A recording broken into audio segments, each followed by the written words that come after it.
always a pleasure to welcome you. It's always good to be with you, my friend. Thank you. Vivek, there's so much we can talk about, but your favorite subjects are innovation, disruption, policy.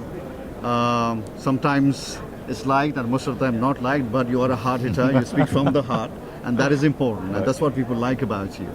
So you have been writing many good articles recently, so I'll leave it up to you where you want to begin and you take it from there. I'll give the same message that I gave to the entrepreneurs that I spoke to. They were, a lot of people, that I was together with, and what they were asking me was, what's my single message to them? My message to them was that this is an amazing period in human history when technologies have advanced to the point that we can use them to better humanity. That multiple technologies are converging, everything from computing, artificial intelligence, sensors, networks, medicine, you name it. Technologies now are on this exponential path and they're coming together.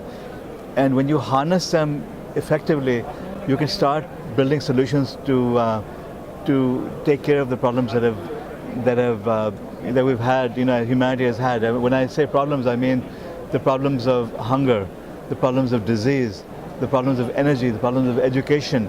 All of these things are solvable. I write a lot about it, as you said, and people go to my website, wadhwa.com. They can read about these technologies. But now entrepreneurs can do what only governments and big research labs could do before, solve problems on a grand scale. So my message to the entrepreneurs that are met over here is, rather than wasting your energy, wasting your talent, wasting your resources on building stupid social media apps or Me Too, sharing apps and so on, as people here in Silicon Valley do, use them to solve the problems of India, of the developing world, of your communities. If you're in America, the poorer communities. Use them to solve real world problems, because you can. You can now build disruptive technologies that change the world. So use your powers, your capabilities for good. TiE is providing an amazing networking platform. Here you have everything from fledgling entrepreneurs to people who are writing code, to CEOs of billion-dollar companies, to people who already have made hundreds of millions of dollars with their successes. Everyone is together. And the mindset is to start helping each other in networking.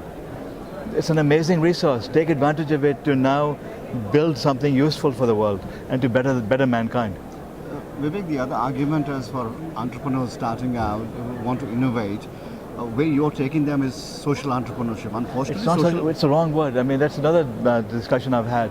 Is why do we call it social entrepreneurship? Why can't you build a world-changing technology that is good for the world and make a huge profit on it? Become a billionaire by helping a billion people.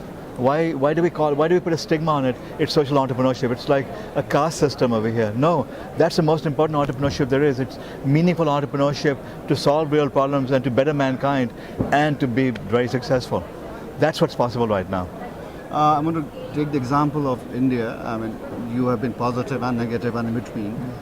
Then Chile is a very good example you keep giving. So I'm trying to put a triangle here: India, US, Chile. Is there some comparison that you can? No, Chile was something I taught the government in how to build an innovation system. Rather than trying to build a cluster the way they were doing it, I said import entrepreneurs and build networks around them, and you'll see the magic happen. Chile has become a very successful experiment. So basically, forget about it. It's irrelevant when it comes to now India. India really, the message to entrepreneurs is learn about advancing technologies, learn about the problems that your communities have, and now solve them. And take advantage of networks that exist to learn from others. Because in entrepreneurship, history repeats itself. If you can now hook up with people who've been successful before and learn from them, you'll reduce the chances of failure. And failure is part of the process over here. What I teach entrepreneurs is that it's all about experimentation. When you do a chemistry experiment, you expect to fail a number of times before you prove the hypothesis. Entrepreneurship is the same. Experiment, try different things, learn from people who've already done the experiments to see what does and doesn't work, and and keep trying until you get it right.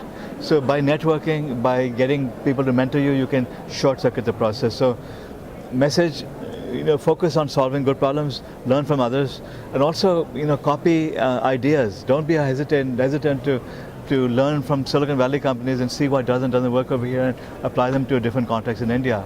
There's nothing wrong with that. the thing that is being learned most nowadays is billion-dollar valuations.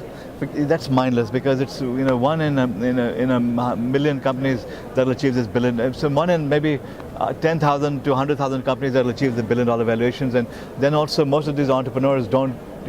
People join these billion-dollar companies, other than maybe one or two founders who might cash out when they do a deal with the venture capitalists. No one else makes money. They're disasters for the employees. They're a complete waste of money. Forget these billion-dollar companies. It's not you. You should build $1 million company, a $10 million company that does good. And if you do it right, that $10 million company might become a $100 million company, and you can build extraordinary wealth along the way. Finally, Vivek, policy. Policy, there are a lot of government officials here at TiE. Rather than oohing and eyeing at the technology you see here, learn what makes Silicon Valley tick. The fact that you don't have government over here. The fact that it's very easy to start a company. The fact that we accept failure. The fact that you have networks over here.